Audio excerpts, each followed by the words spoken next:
আমি তোমাদের সব সমস্যা সবসময় বুঝবার চেষ্টা করেছি, তোমার পাশে এসে দাঁড়িয়েছি। কিন্তু অনুর সাথে কথা বলার পর তোমার কোনো বিষয়ে কোনো কথা বলার আগ্রহ আমার নেই। ভদ্রমহিলাকে সরি বলে দিস, নাহলে কিন্তু সমস্যা হবে। এমনিতেই ভূমির সাথে কথা বলা বন্ধ। মা, আমার বড় আপু আপনার সঙ্গে কথা বলতে। আমি এখন কথা বলতে চাচ্ছি না, সরি। তোমার উপর দিয়ে অনেক ঝড় ঝাপটা গেল। আমার প্যারেন্টসও কাজটা ভালো করেনি, আমি দেখে নেব। কি দেখে নেবে? বাবা, আমি তোমাদের কোনো কথাই রাখতে পারবো না। আমার যা ইচ্ছা হয় আমি তাই করবো। ডিডে স্বাক্ষর হওয়ার পর ল্যান্ড ওনার যদি কোনো কারণে জমি হস্তান্তর করতে অস্বীকৃতি জানায়, সেক্ষেত্রে আপনাদেরকে কিন্তু ক্ষতিপূরণ দিতে হবে। তুমি ডেভেলপারের কাছ থেকে কত টাকা নিয়েছিলে?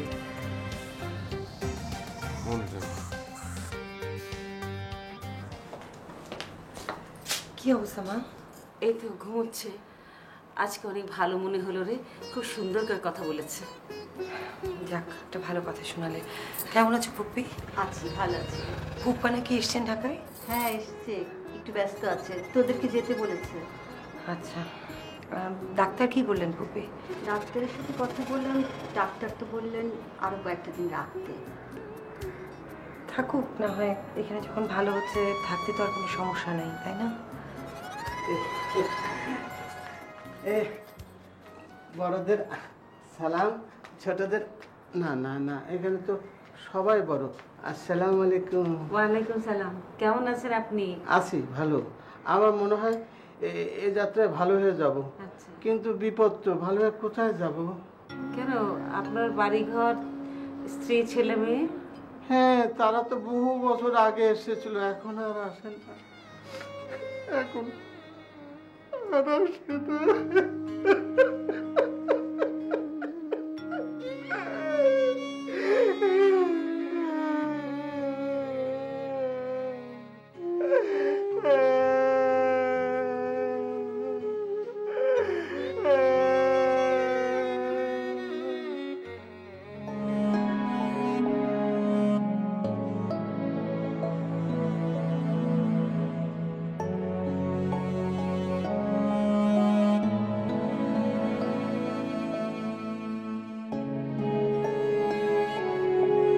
বৌমা, জি মা।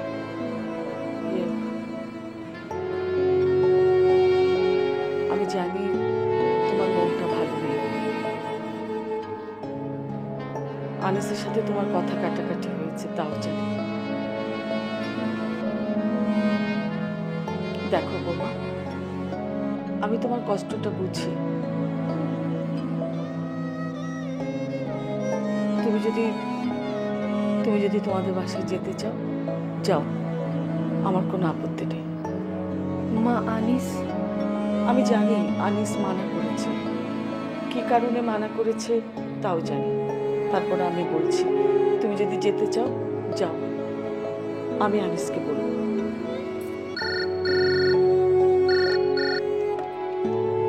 হ্যালো, হ্যাঁ ভূমি। হ্যাঁ মা, বলো। সবসময় তো ভালো খবর দিতে পারি না, এখন তোকে একটা ভালো খবর দিচ্ছি। তোর বাবা এখন অনেক ভালো, সুন্দর করে কথা বলছেন। বলো কি? এটা তো অনেক বড় খবর। তোর বাবার সাথে কথা বলবি? নে কথা বল। হ্যালো, হ্যালো বাবা। কেমন আছিস মা? ভালো বাবা, কিন্তু তুমি ভালো না থাকলে আমি কি করে ভালো থাকি বলো বাবা? তুই বড় বেশি টেনশন করিস আমাকে নিয়ে, এত টেনশন করিস না মা। বাবা, আমি তো তোমাকে দেখতে আসতেও পারলাম না। অসুবিধা কি, তোর মা আছে আর সবাই তো আছে এখানে। তারপরও বাবা, আমাকে খুব দেখতে ইচ্ছা করছে। আচ্ছা ঠিক আছে, আমি ভালো হয়ে বাড়ি আসি, তখন আমাকে দেখতে আসিস। আচ্ছা রাখছি। হ্যাঁ ঠিক আছে বাবা। মা, বাবা আজ অনেকটাই সুস্থ। তাই নাকি? তাহলে তো খুব খুশির খবর। দেখি, আমি পরে না হয় ফোন করে বেয়ায়ের সাথে কথা বলবো। তাহলে মা আমি আর না যাই? সেটা তোমার ইচ্ছা। আমি বরং আনিসকে ফোন করে খবরটা জানাই। ঠিক আছে, ঠিক আছে মা।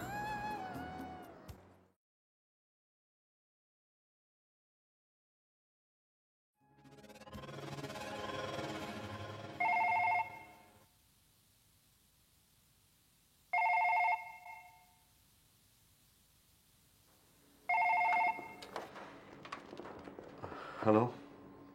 মা ফোন করেছিল, বলল যে বাবা এখন অনেকটাই সুস্থ। হুম। তুমি খুশি হওনি শুনে? হ্যাঁ, অনেক খুশি। তাহলে এভাবে বলছো যে? কিভাবে বললে খুশি হবে?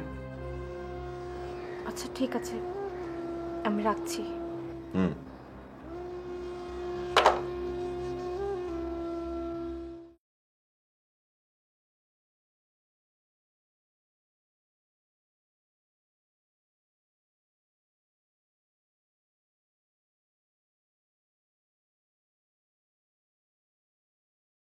কি খবর?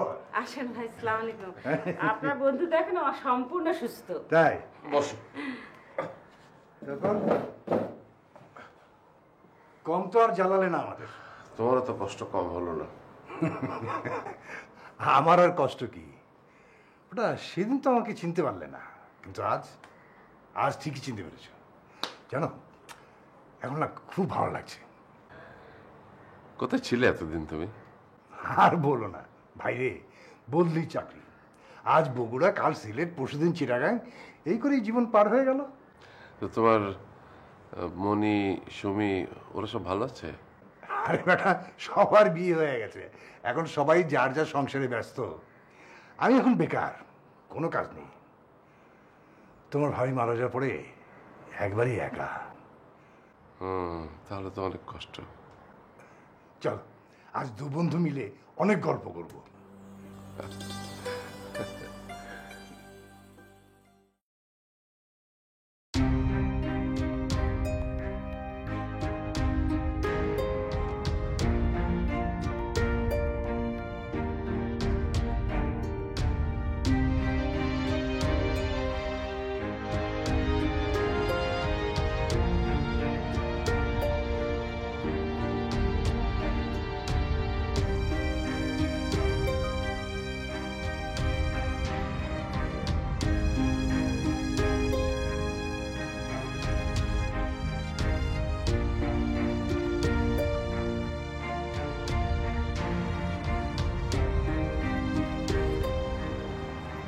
কি ব্যাপার, তুমি এভাবে বসে আছো যে? এমনি। কি হয়েছে বলো তো? কি আর বলবো? বলো না, কি হয়েছে বলো। আমি লিসার সঙ্গে কথা বলেছি, কেন সে এত কিছুর পরেও আদিবের সঙ্গে দেখা করছে। তা লিসা কি বললো? সে যেটা বলে সেটা শুনে তুমি হার্ট অ্যাটাক করবে। তোমার যখন হার্ট অ্যাটাক হয়নি, আমারও হবে না, তুমি বলো। তুমি ওকে কিছু বলো না, কারণ বলে আর কোনো লাভ হবে না। আচ্ছা বলো তো, আগে শুনি। লিসা জানিয়ে দিয়েছে ও ওর মতো চলবে, তাতে যদি আমাদের কোনো ক্ষতি হয় তাতে ওর কিছু আসে যায় না। লিসা এটা বলতে পারলো? হ্যাঁ পারল। এখন কি হবে? আমি ওকে বলে দিয়েছি যা ইচ্ছে করো, আমরা তোমাকে আর কিছু বলবো না। এটা তোমার বলা ঠিক হয়নি, এটা তুমি কি করলে? এটা ঠিক করোনি। জানি জানি ঠিক করে নি, কিন্তু উপায় কি বলো?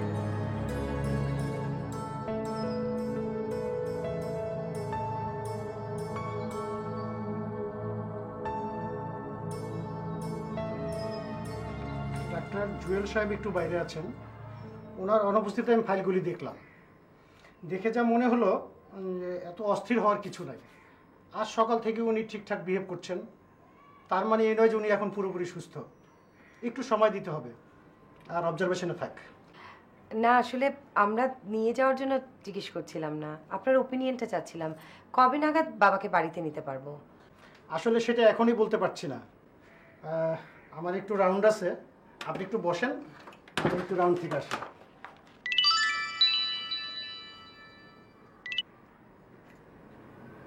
হ্যালো। হ্যালো, কি অবস্থা? হ্যাঁ আজকে বাবার অবস্থা একটু ভালো ভালো আছে বাবা। আর এই খবরটা তুমি আগে জানাবে না আমাকে? আমি এক্ষুনি তোমাকে ফোন করতাম। আমি ডক্টরের সাথে কথা বলছিলাম। তো ডাক্তার কি বলে, কবে বাসায় নিতে পারবো বাবাকে? বললেন যে সময় লাগবে, হুট করে আসলে এত তাড়াতাড়ি নেওয়াটা ঠিক হবে না। আচ্ছা ঠিক আছে, তুমি থাকো, আমি লাঞ্চ আওয়ার একবার আসবো। আচ্ছা ঠিক আছে। বাই।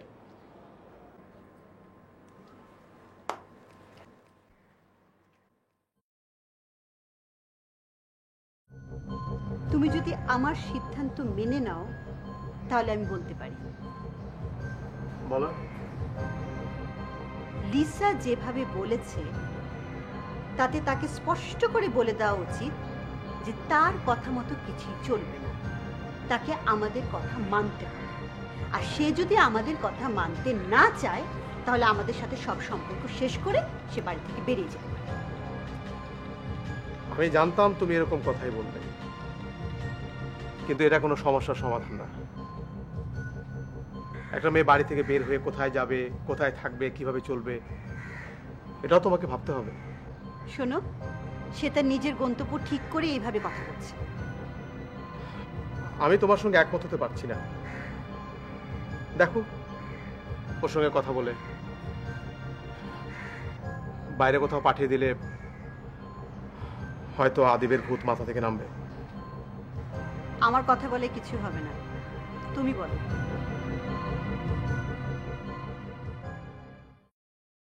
শোনো, ওই ডেভেলপার কোম্পানি বলছিল বাড়ি ভাঙতে না দিলে ওদের অনেক সমস্যা হবে, কারণ ওদের সব ফ্ল্যাটগুলো বিক্রি হয়ে গেছে। এখন ওর ক্লায়েন্টরা জানতে চাচ্ছে কাজের অগ্রগতি কতটুকু। তুমি কি বলেছো? আমি না করে দিয়েছি, কিন্তু ওরা বলছে যে যদি ভাঙতে না দিই তাহলে ওই ডিড অফ এগ্রিমেন্ট যেটা আছে সেটা ক্যান্সেল করতে হবে, এবং ওই আমরা যেটা অ্যাডভান্স যেটা দিয়েছি সেটা ফেরত দিতে হবে, আবার তোমার শর্ত অনুযায়ী ক্ষতিপূরণও দিতে হবে। কিন্তু এতগুলো টাকা আমি কোথায় পাই? একটা কাজ করবে, তুমি বরং বাসা ভাড়া করে উঠে যাও। তুমি বললে আমি বাসা দেখতে পারি। দেখো, তাহলে কি ওদেরকে বলে দেব সামনের মাস থেকে বাড়ি ভাঙা শুরু করুক? বলো।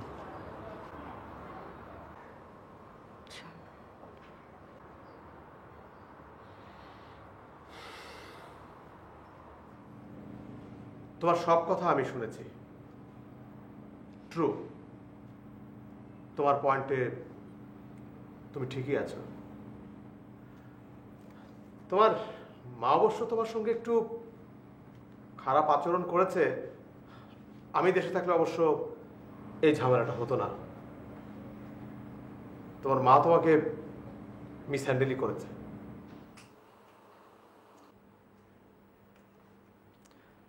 আমরা কিন্তু একটা কাজ করতে পারি। কি? তোমার ক্রেডিট ট্রান্সফার করে নিয়ে যাই, বাইরে অ্যাটলিস্ট গ্র্যাজুয়েশনটা কমপ্লিট করো, তারপর তুমি তোমার মতো করে সিদ্ধান্ত নিও, ঠিক আছে?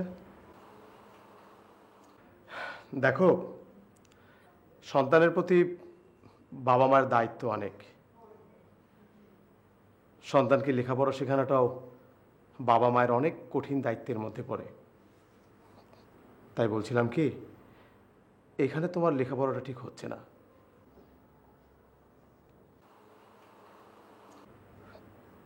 কি ব্যাপার, কিছু বলছো না যে? আমি তোমার প্রপোজালটা ভেবে দেখব বাবা।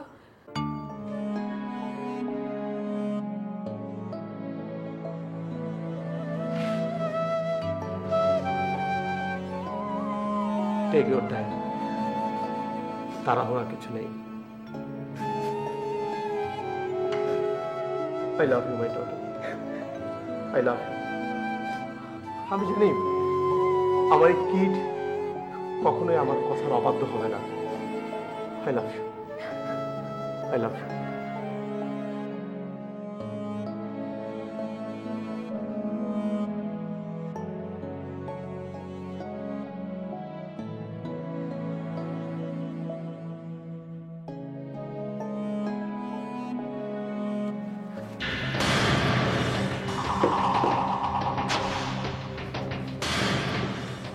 কি হয়েছে?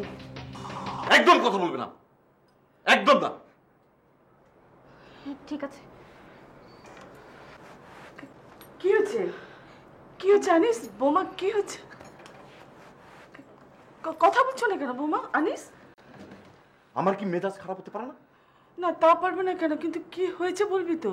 প্রশ্ন করো না। উফ, অফিসে বসের প্রশ্নের উত্তর, বাসায় এলে তোমাদের প্রশ্নের উত্তর, প্রশ্ন আর উত্তর, এই পরীক্ষা দিতে দিতে আমার জীবনটা শেষ হয়ে যাবে। কি হয়েছে বাবা, আমায় বলবি তো? আবার ওই প্রশ্ন, আবার।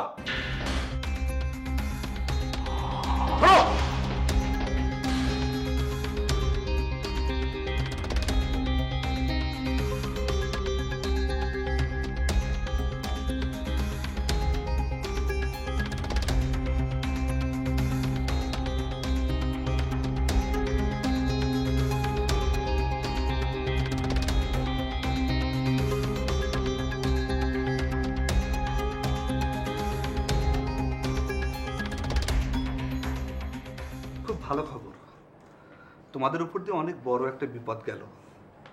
বিয়াই সুস্থ হয়ে উঠছে, এটা খুব বড় খবর। তবে আরো একটা খবরের জন্য আমরা সবসময় উৎকণ্ঠায় থাকি। কিসের মধ্যে তুমি কি বলছো? বোমা অনেক টায়ার্ড হয়ে এসেছে, ওর রেস্ট দরকার। বোমা, বিয়ে কবে ফিরছেন? আসলে মা এখনো কিছু বলা যাচ্ছে না, আরো কিছুদিন অবজারভেশনে রাখতে হবে। বোমা, তোমাদের সমস্যার কারণে আমরাও এফেক্টেড হতে আমাদের কোনো সমস্যা হওয়ার কথা না, যদিও সংসারটা আমাদের। তারপরে মা, আপনাদেরকে অনেক টেনশনে থাকতে হচ্ছে।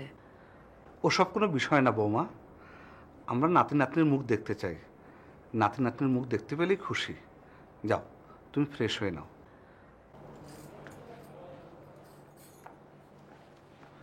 তুই থাক, তোর সাথে কিছু কথা আছে। বলো বাবা। বৌমার সাথে কথা বলে বাচ্চা নিয়ে নে, একটু স্বস্তি দরকার। আর ওই ওদের ঝামেলা কখনো শেষ হবে না। ঠিকই, আজ ঠিক তো কাল বেঠি। আমি তো বলেইছি, ওর সময় চেয়েছে, দেখি ও কি বলে। তোদের ভালোর জন্যই বলছি বাবা, বিয়ে করে ফেলেছিস, আমি চাই না কোনো ঝামেলা হোক।